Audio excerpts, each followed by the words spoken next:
I've been so used to being a voice for others, always encouraging others to fight for their dreams and to empower themselves. But these past few days have been hard to take that advice for myself. I would admit that I was overcome with doubt and fear of speaking up, and fear of the consequences, fear of what people would say. But I'm taking my own advice. I'm speaking up, but this time I'm speaking up for myself. I'm empowering myself. I am fighting for my story. I'm fighting for my experiences, because people have been trying to taint my name and drag me down so many issues that are not real and didn't happen. And I'm not doing this, I'm not sharing all this to attack anyone or to hurt anyone. I just want to share the truth, and I want to share my story, and I want to be true to myself, because I know that this will be the only way for me to look back at all this and happily move on. And days leading up to the pageant, I decided to had my whole team tested and stay in my house, because we weren't allowed to go out, and I had a lot to learn, I had a lot to prepare for. I wanted to invest time into learning my hair and makeup, into knowing how to style myself, knowing how to work by myself, because we were all going to be independent up in Baguio. And I practiced my Q&A, I practiced my walking, everything. And days leading up to the pageant, it was a Sunday. I think it was the 11th of October. And I was so busy preparing for the pageant, and I didn't realize that I was exhausted and I was tired. I was busy handling businesses, work. I was catching up with all the brands that I had to work with, and I was also busy with my preparations in the pageant, and everything just became too overwhelming that I didn't even realize. So that day I woke up, and as I took my first steps, I passed out and I collapsed. And that day was really hard. It was 3 days before we were asked to check in, and I cut my head, I sprained my knee, I broke my toe, and it was all very challenging, because as a beauty queen you have to walk in high heels, you have to look your best, your face has to be presentable at all times. And it was depressing for me. It was devastating for me. I spent the whole day in bed. I didn't know what to do. I decided to do my rehab at home and to do whatever I could at home. I sought professional help, and so come our check-in day, I was able to walk, and I was able to act like nothing happened. More than the pain and more than the struggle all throughout these past few weeks, it was more of the schedule that we had to really keep up with, that gave me so much pressure, and that gave me so much that was difficult for me to keep up with. I was prepared to do things on my own, but I wasn't prepared for schedules being so delayed. Days we weren't able to eat because of our schedules, because of the hectic schedules that we had to really keep up with. There were days that we were kept in our rooms not knowing why, and we were just there in our rooms, and those little things all built up at the end. All the anxiety, all the pressure, the exhaustion, it was a lot to handle. We continued on to our activities, and we had the best night of my journey as a candidate, and I had my best memory getting to bond with all the girls, getting to spend time with them, because we weren't able to due to pandemic protocols, and we were able to bond that night. I got a chance to get to know all the girls, and I was so thankful. And at that night, I was on the end of receiving cryptic messages from people about, again, the results. And I didn't mind them. I chose to have fun. I chose to spend time with the girls. I chose to spend time with my sisters. And I chose to spend time for myself and just have fun. And early in the morning of the 25th, at around 3 a.m., I heard things that I wasn't supposed to hear. And it hurt. I must admit, I went back to my room and I cried so hard. I just got out and went to my room and wanted to be by myself, and all these questions just came back to my head. Everything that I've been hearing for the past 2 days just came rushing in my head, and I was heartbroken. I was devastated that night, and I called my family and I wanted to go home. My car was waiting outside and I could have gone home, but they told me to think about it, that whatever I decide, they're supporting me 100%. And they told me to pray. And after that, I took their advice and I slept on it. I woke up the next day and I wasn't feeling too well. But one candidate told me, because I wanted to go home so bad, and one candidate told me and asked me, "What's your purpose?" And that made me realize why I was there. It made me realize that I was there because I had a purpose, and that was to glorify God. I had a purpose, and that was to empower myself so that I can empower other people. And I held true to that until the very end. I put on my makeup, I stood up, I got dressed, I smiled, I looked pretty, and went down deliberately when it was already long gown. And top 16 was already walking for their long gown. And I knew that not so long we would crown the winner and everything would be over and I would be able to go home. And so I went down, and for one last time I told myself to smile for the show, for the cameras. And I did that. I went down, I sat down, I smiled, I greeted everyone, and news of the winner already leaked online because of I think the streaming, it was more advanced than ours. But when I got down, I saw that our feed was so delayed, and it was only part of the announcement of the top 16. And so many people came to me and was hugging me, and a lot of tears were happening around, and so many questions of why, how, what, just overwhelming me too much. And after knowing what I knew the past 2 days, everything just came crashing down on me. And I couldn't handle.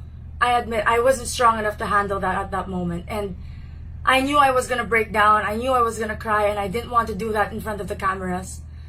They tried so hard to get a breakdown off of me in the past, and it never worked. And I told them that I will not give them the satisfaction. And I went to the production and I told them that it was too hard for me, that I can't stay here. And I told them that I really want to leave. Can we please fast forward the feed?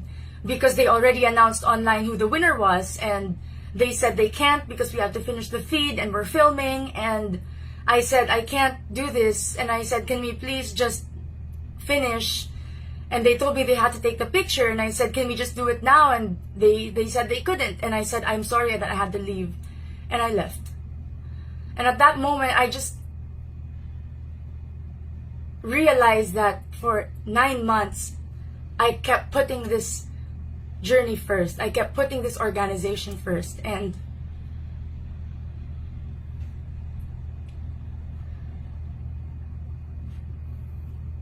it was my time to put myself first. And so I did. And I went to my room, I got the remaining of my bags. I sent a message to Mama Jonas Gafod, and I told him my reason. I told him that I was leaving, and I told them everything. And so he said okay, and he said he was worried about what social media and what everybody would think, and I told him to not worry and I would handle everything. I sent a message to our winner and I congratulated her, and I told her the reason why I'm leaving, and she replied thank you. And after that, I thought everything was okay. I did my job. I did what I knew was right, and I packed up my bags and I left. On my way home, I was exhausted and I passed out in the car, and I was just asleep the whole ride. And upon reaching Manila, my family was there and they were telling me everything that was happening online and everything that, all the stories and all the issues that people were making up, and I just couldn't believe it. I couldn't believe that people are capable of such things, that we're in this beauty pageant joining because of our dreams, because we want to empower people, but it's so toxic. The industry, the fans, the bashers, the criticism, everything is just so toxic, and I just couldn't believe it. I was not hurt, I was not angry, but I was sad. I was sad because so many girls just like me dream of this platform, dream of this position, because we know it is meant for something good, but so much people who aren't even connected to the organization are just trying to tear everybody down. And it just saddens me that in the midst of this pandemic, in the midst of a celebration such as a beauty pageant, the first ever Miss Universe Philippines, there are people who have it in their hearts to criticize and to spread rumors and to spread so much lies, and I just couldn't take it. I blocked out social media. I checked out of social media. I decided to take time for myself and to rest and to recover from a very exhausting 2 weeks and trying to get ready to go back into volleyball training and into work and to managing stuff. And I just slept. I slept so well. And what saddens me the most is that when people were making issues about me leaving and not being part of that photo, the organization knew why. They knew my reasons. They knew I left, but they never said anything. They kept quiet. And now so many stories are circulating, so many issues are circulating, and I told myself that I have to speak up. I have to defend myself. I have to fight for myself because I knew nobody would. And I'm saying this, I'm sharing this because I hope that in the future it would be a different experience for future girls and future queens and future candidates who dream of becoming the next representative of our country. But I also want to take this time to remind everybody that we should stop bashing. We should stop spreading lies and negativity. And it doesn't mean that even though we are free to speak our hearts and our minds and share our passions about a certain topic, that it is okay to bring and take people down just because we feel bad. I never answered bashers online because I respect people's opinion, and right now I hope that they respect mine, because this is my story, this is my experience, and I really want to tell everybody that I'm not alone in this. There are a lot of us that wish things happened differently, that our journey would have been somehow better, but we do understand the conditions of the pandemic, and we do understand the hardships that everybody had to go through and the adjustments that everybody had to make just to make this possible. And I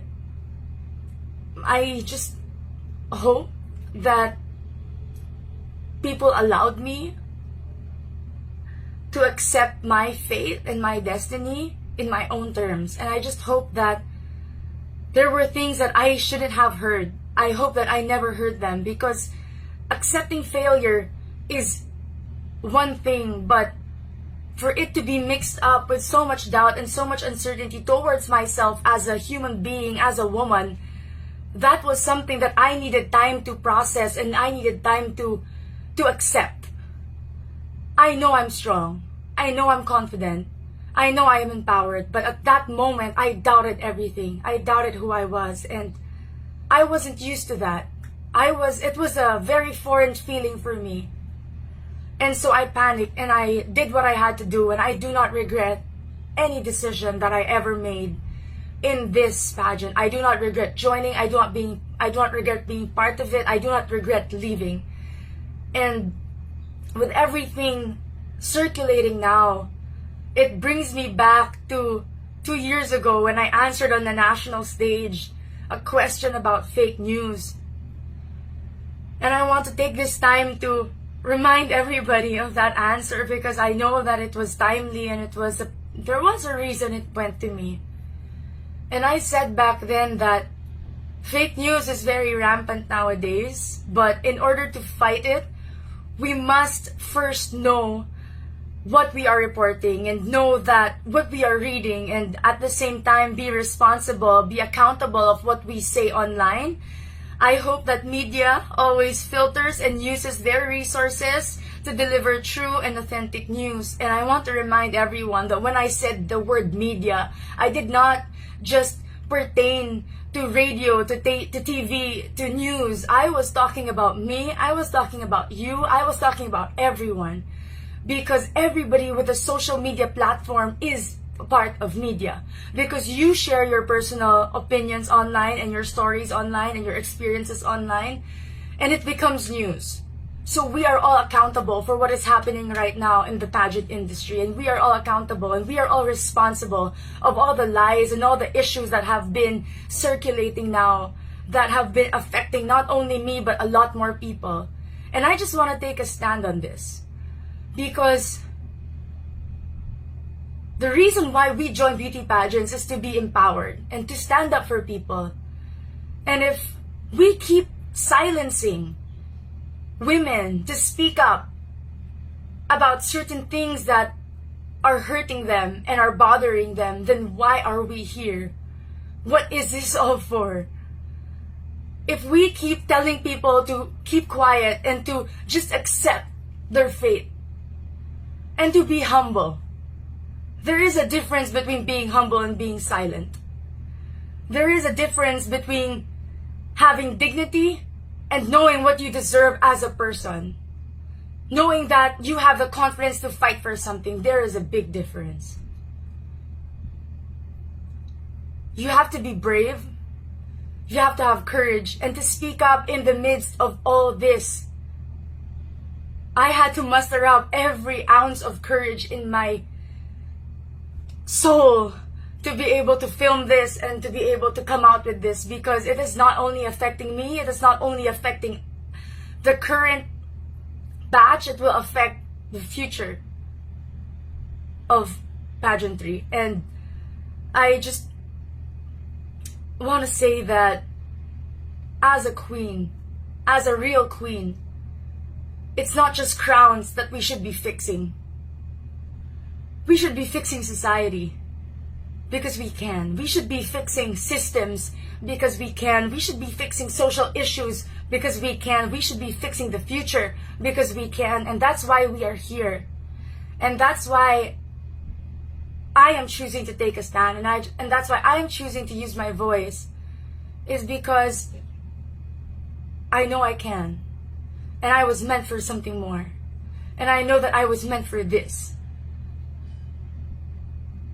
This may be my purpose, not to wear a crown of jewels, but maybe to wear a crown of thorns. And in both,